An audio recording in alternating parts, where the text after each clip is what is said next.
सभी को मेरी तरफ से प्यार भरा नमस्कार। आशा करता हूँ सब अच्छे होंगे, तैयारी अच्छे से चल रही होगी। मैं Rohit Kumar UC live channel से आपके लिए नेक्स्ट जनरल साइंस की क्लास लेके आया हूँ। तो ये जो हमारी क्लास है ये 6th लेक्चर है। तो जिन्होंने पहले के लेक्चर नहीं देखे हुए हैं वो पहले पहले के लेक्चर देखें, ताकि उन्हें पता चल जाए कि हम क्या कर रहे हैं।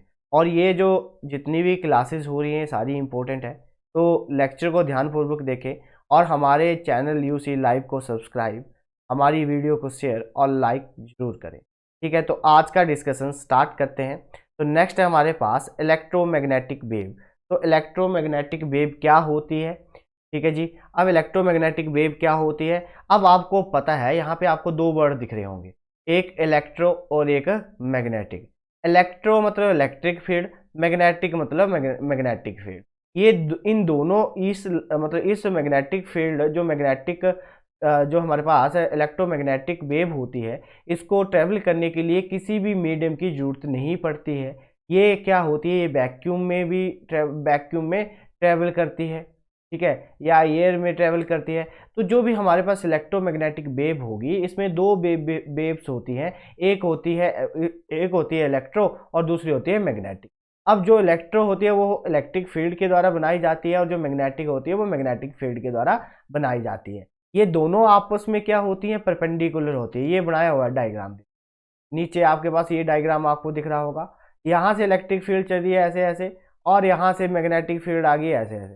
तो ये जो हमारे पास इन्होंने दोनों ने जो मिलकर वेव बनाई, उसको क्या बोला जाता है, इलेक्ट्रोमैग्नेटिक वेव बोला।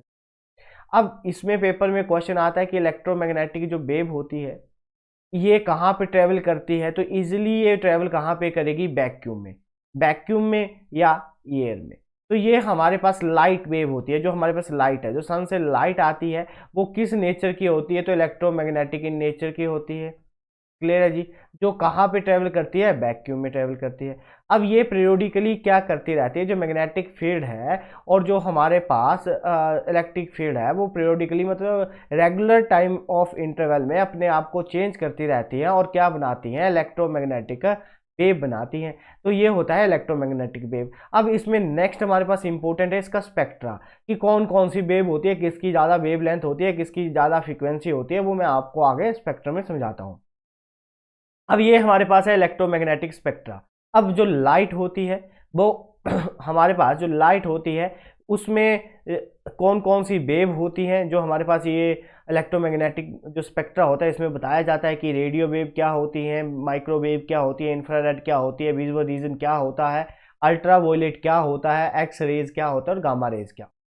ठीक है जी। अब यहाँ से पेपर में, हर एक पेपर में एक क्वेश्चन जरूर रहता है, एक या दो क्वेश्चन तो पक्का हमारे रहते हैं।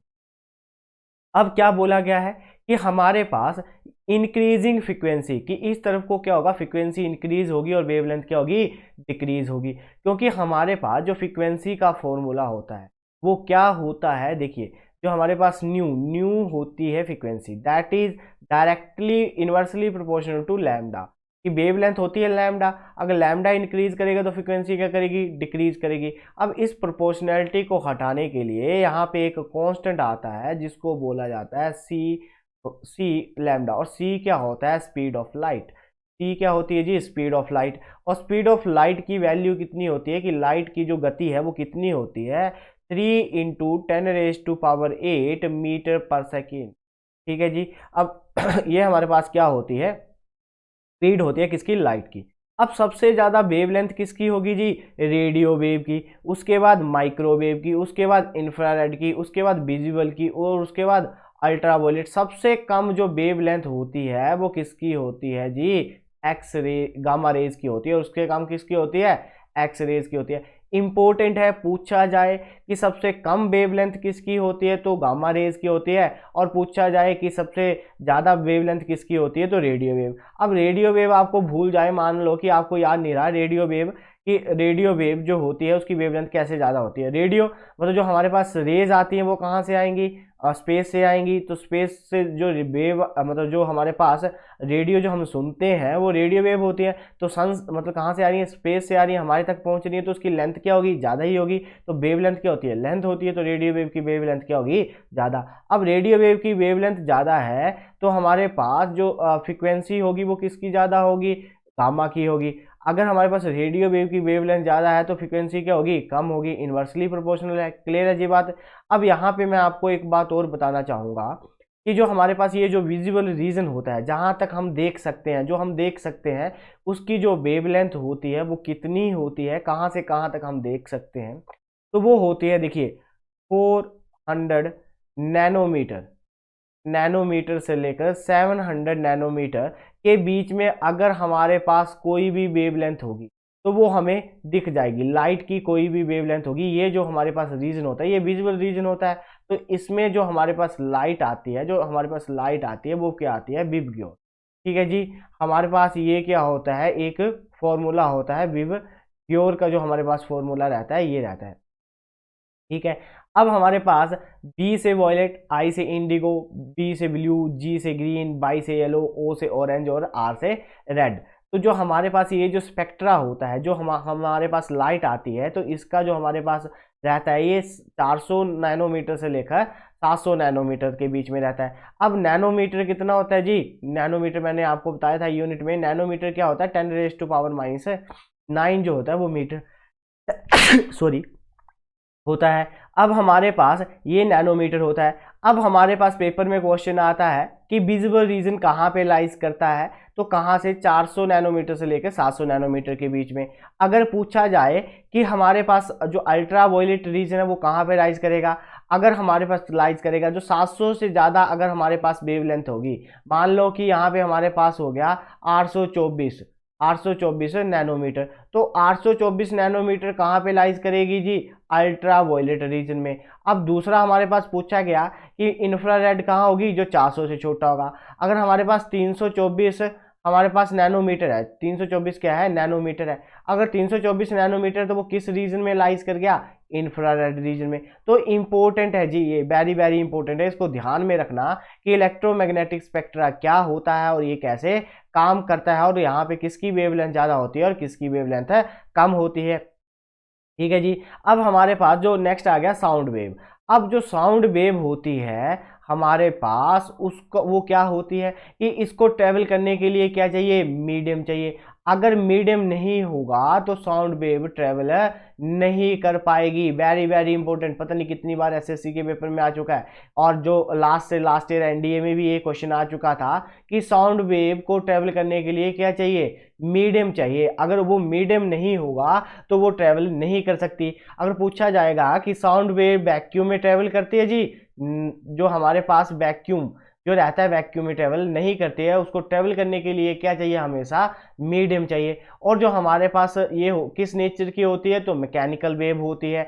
और हमारे पास सबसे ज़्यादा जो हमारे पास साउंड वेव ट्रेवल करती है, जो इसकी जो वेलोसिटी सबसे ज़्यादा रहती है वो कहाँ पे रहती है, सॉलिड में सबसे ज़्यादा ट्रेवल करती है, फास्ट ट्रेवल करती है, उसके बाद लिक्विड में और उसके बाद गैस में। ठीक है जी। अब साउंड वेव जो होता है वो फास्टर होती है सॉलिड में, फिर उससे कम स्लो करेगी लिक्विड में, और उससे सबसे कम जो होती है वो किस में होती है, गैस में। तो अगर आपके पास कोई भी मेटल है, क्या है जी, मेटल है, तो मेटल क्या होता है जी, सॉलिड होता है। तो अगर मेटल में हमारी वेव ट्रेवल कर रही है तो वो फास्टर होगी as compare to other material. For example अगर हमारे पास यहाँ पे पानी है तो पानी में कम ट्रेवल करेगी, उसकी स्पीड कम होगी। और फिर अगर हमारे पास कोई गैस है तो गैस में उससे भी कम होगी। ठीक है जी। अब हमारे पास देखिए सबसे ज़्यादा यहाँ पे मैंने एग्जांपल देख के रखा हुआ है कि कॉपर में, कॉपर क्या है, मेटल है, तो इसकी जो स्पीड है वो कितनी है, 4600 मीटर पर सेकेंड है। और पानी में इसकी स्पीड कितनी है जी, इतनी है। और हवा में कितनी है इसकी स्पीड, 343.2 मीटर पर सेकेंड है। ये पेपर में क्वेश्चन आ जाता है कि पेपर में लिखा होता है approximately the speed of the sound in the air, कि हवा में जो स्पीड रहती है साउंड वेव की वो कितनी रहती है, तो 340 लिखा होता है अप्रॉक्सीमेशन में, तो इतनी रहती है 340 मीटर पर सेकेंड। क्लियर है जी बात। और ग्लास में इतनी होती है, ग्लास जो होता है वो लिक्विड फॉर्म में भी होता है तो इतनी रहती है, वो सॉलिड भी होता है तो इतनी रहती है। अब हम हाइड्रोजन में इतनी रहती है, पानी में इतनी रहती है, ये सब लिखा हुआ है। तो हमेशा ध्यान रखना कि साउंड वेव को ट्रेवल करने के लिए हमेशा क्या चाहिए, कोई ना कोई मीडियम होना चाहिए। अगर मीडियम नहीं होगा तो हमारी जो साउंड वेव है वो मूव नहीं करेगी। बात क्लियर है जी। अब हमारे पास नेक्स्ट है हमारे पास कि जो साउंड वेव की फ्रिक्वेंसीज होती हैं। देखिए ये मैंने बनाया हुआ है, यहाँ से आपको समझना चाहिए कि अगर फ्रिक्वेंसी की रेंज 20 हर्ट्ज से लेकर 20,000 हर्ट्ज तक रहे, किलो का मतलब 30, तो अगर ऐसे लिखा हो ना 20 हर्ट्ज से 20 किलो हर्ट्ज, किलो मतलब 20,000। अब हमारे पास इसके बीच में रहे अगर फ्रिक्वेंसी, तो हम उसको सुन सकते हैं। क्या कर सकते हैं हम, ह्यूमन जो है उसको सुन सकता है, मतलब ऑडिएबल फ्रिक्वेंसी होती है जो हमारे द्वारा सुनी जा सकती है। अगर फ्रिक्वेंसी की वैल्यू इससे कम हो, ठीक है, 20 से कम हो, तो वो किस में आती है, इंफ्रारेड में आती है, सॉरी इंफ्रासाउंड में आती है। तो इंफ्रासाउंड में वो आवाज आएगी, और इंफ्रासाउंड जो आवाज है वो कौन निकालता है, हाथी। ठीक है, जो हाथी होते हैं वो इसको सुन सकते हैं। अब इसके बाद आता है अल्ट्रासोनिक। तो अल्ट्रासोनिक जो होता है, अगर 20 से ज्यादा, 20 किलो हर्ट्ज से क्या हो, 20 किलो हर्ट्ज से क्या हो जी, का मतलब ज्यादा हो, तो 20 किलो हर्ट्ज से ज्यादा होगी तो वो किस रीजन में आएगा, अल्ट्रासोनिक रीजन। अल्ट्रासाउंड जो रीजन होता है उसमें जो बैट होती हैं वो उस आवाज को क्या कर सकती हैं, सुन सकती हैं। क्लियर है जी बात।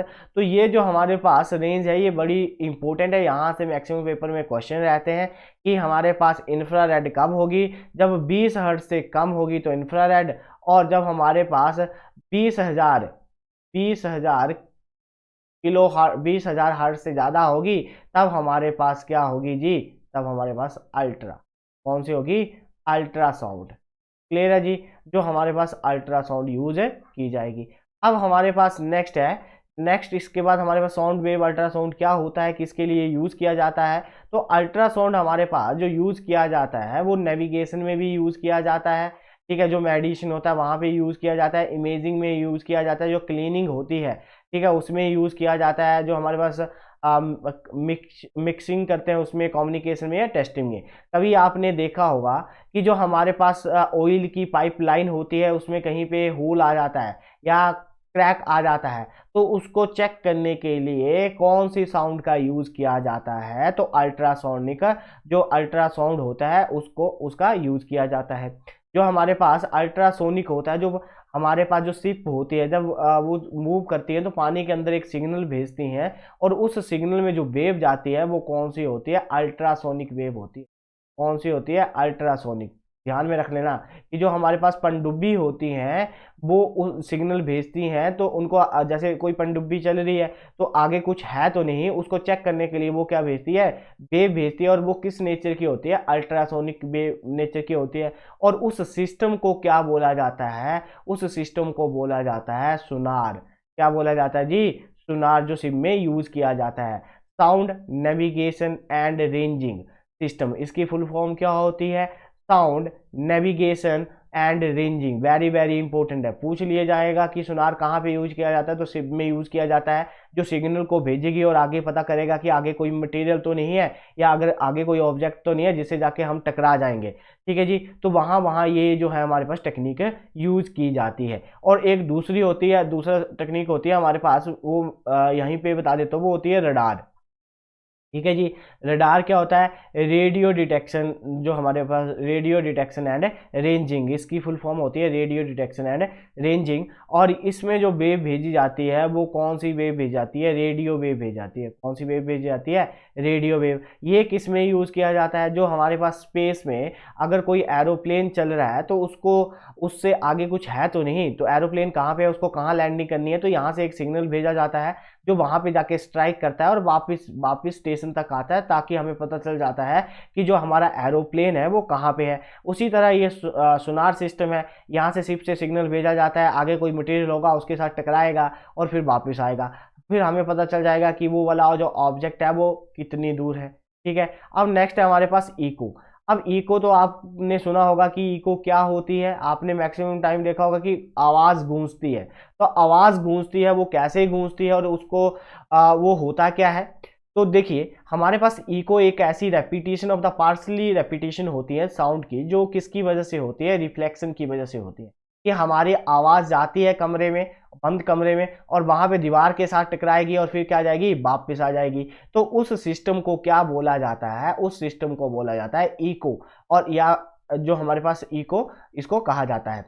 और ये जो हमारे पास जो रिवर्सिवेशन होता है is also be the reflected sound. जो ये प्रोसेस होती है, जो हमारे पास जो रिवर्सिवेशन जो हमारे पास प्रोसेस होती है, वो भी क्या होती है, रिफ्लेक्टेड साउंड होता है। बट हम इसको कभी भी सेपरेट नहीं कर सकते। इसकी जो रेपिटेशन है, जो ओरिजिनल साउंड होती है, और जो हमारे पास बैक होके जो साउंड आती है, उसको कभी भी हम अलग अलग नहीं कर सकते। ठीक है जी। अब इको कैसे होती है, उसको क्या बोलते हैं, हमारे पास कितना डिस्टेंस चाहिए, और ह्यूमन जो है वो इको को कितने टाइम में सुन लेता है। देखिए हमारे पास अगर ये कोई बंदा है, यहाँ पे खड़ा है, मैंने बनाया हुआ है, अगर यहाँ पे कोई बंदा है और वो क्या करता है, ताली बजाता है, तो उसके ताली की आवाज़ जाती है, साउंड वेव जाएगी, और यहाँ पे कोई दीवार है उसके साथ टकराएगी, और यहाँ से फिर वापस होके हमारे कानों तक पहुँचेगी। तो ये जो हमारे पास जो साउंड रहती है, ठीक है, जो ह्यूमन जो कान होते हैं, जो मानव के जो कान होते हैं, उसका जो एक सेकंड में वो कितनी आवाज़ सुन सकता है, उसका जो 1/10 जो भाग होता है, वो क्या होता है, ह्यूमन मतलब उस आवाज़ के सुनने के लिए दृढ़ता होती है। मतलब 1/10 जो उसका भाग है, वो क्या कर लेता है, उसको साउंड के 1/10 भाग को मतलब सुन लेता है इस सेकंड में। मतलब मानव कान पर सुनने की जो दृढ़ता होती है, एक सेकंड में एक वाई जो 10वां भाग है वो सुन सकता है। अब हमारे पास जो ये इको की जो मिनिमम डिस्टेंस होना चाहिए, जो हम सुन सकते हैं जो सरफेस से, तो मिनिमम डिस्टेंस कितना होना चाहिए साउंड की रिफ्लेक्शन को होने के लिए, और हमें सुनने के लिए, इको को सुनने के लिए 17.2 किलोमीटर होना चाहिए। कि अगर हमारे पास हमें इको सुननी है, तो उसका जो मिनिमम डिस्टेंस होना चाहिए वो कितना होना चाहिए, 17.2 मीटर हो तो ही हमारे पास क्या हो सकती है, इको। मतलब इतना डिस्टेंस होगा तो ही हम आवाज को सुन सकते हैं। लिखा हुआ है कि हमारे पास प्रतिध्वनि को सुनने के लिए ध्वनि प्रवर्धक से न्यूनतम दूरी कितनी होनी चाहिए, 17.2 मीटर, 17.2 मीटर होनी चाहिए। ठीक है जी बात। अब साउंड जो होती है वो हमारे पास क्या करती है, जो साउंड वेव मैंने आपको पहले ही बताया कि ये जो साउंड वेव होती है कैसे बनती है। तो एक होता है उसमें कंप्रेशन होता है, और एक होता है उसमें रेयरफैक्शन होता है। जो मेरा लास्ट लेक्चर था उसमें मैंने बताया था आपको कि हमारे पास जो साउंड वेव बनती है वो कैसे बनती है, रेयरफैक्शन और कंप्रेशन से बनती है। और इसको मूव करने के लिए क्या चाहिए, मीडियम चाहिए। अगर साउंड वेव को कहीं भी ट्रेवल करना तो उसको मीडियम की जरूरत होती है।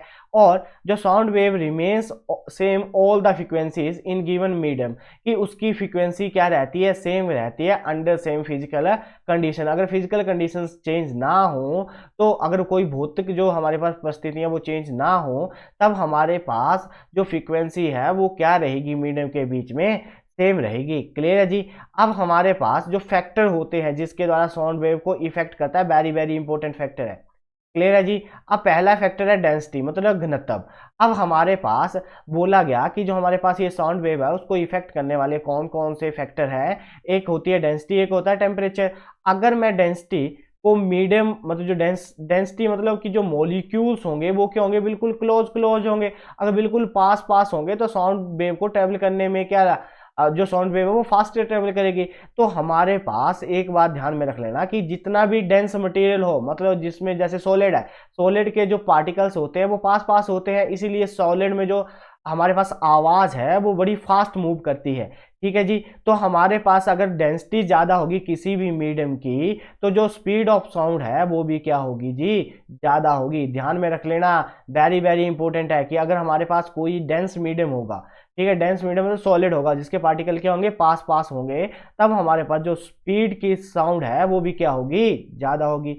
अब दूसरी बात है हमारे पास जो हमारे पास ये हिंदी में भी लिखा हुआ है, ठीक है जी, जो अणु होंगे वो पास पास में होंगे तो तब हमारे पास जो आवाज है वो तेजी से मूव करेगी। अब दूसरा है हमारे पास टेम्परेचर। अब जो हमारे पास साउंड वेव होती है, जो वेलोसिटी होती है, स्पीड होती है साउंड की, वो डायरेक्टली प्रोपोर्शनल होती है किसके, टेम्परेचर के। अगर मैं टेम्परेचर को बढ़ाऊंगा तो वेलोसिटी भी क्या करेगी, बढ़ेगी।